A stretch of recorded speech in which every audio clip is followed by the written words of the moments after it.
Türkistan'ım, ana vatanım.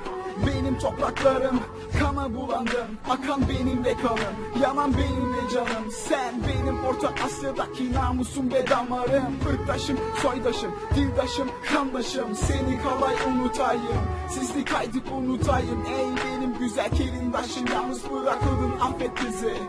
Ne olur affet, uzun oldu görüşmeyeli. Çünkü uyuttular milletimizi, unutturdular bize birbirimizi. Türkmen, Özbek, Kazak, Uygur, Tatar, Kırgız ve daha neler neler diye yabancılaştık birbirimize. Kenetlenemedik birbirimize, arka çıkamadık sizlere. Affet Mete bizi, affet Kürşat bizi, affet Türk Bilge bizi. Arar olduk sizleri sayenizde, korkudan Çin Seddi'ni yapan Çin milleti şimdi ise torunlarımızı katlediyor. Bütün dünya ise sadece seyrediyor. Bizim ise elimizden bir şey gelmiyor. Kemikleri sızlıyor, Türk uluları rahat uyuyamıyor bizim yüzümüzden.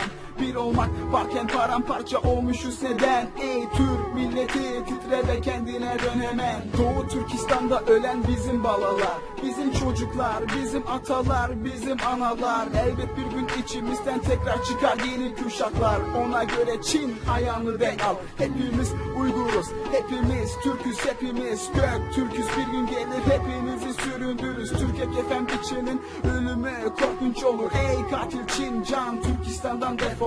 Gök bayrak, namus demek ey alçak Çin. Köpek eti yiye yiye iyice köpekleşmişsin. 50 yıldır öldürdüğün Türk bebeklerinin, Türk yiğitlerinin intikamı yakındır. Fuhuşa zorladığın Türk kadınlarının intikamı yakındır. Türk daima bağımsızlık için savaşır. Bir kurtu asla kafeste tutamazsınız, kafanızı kopartır.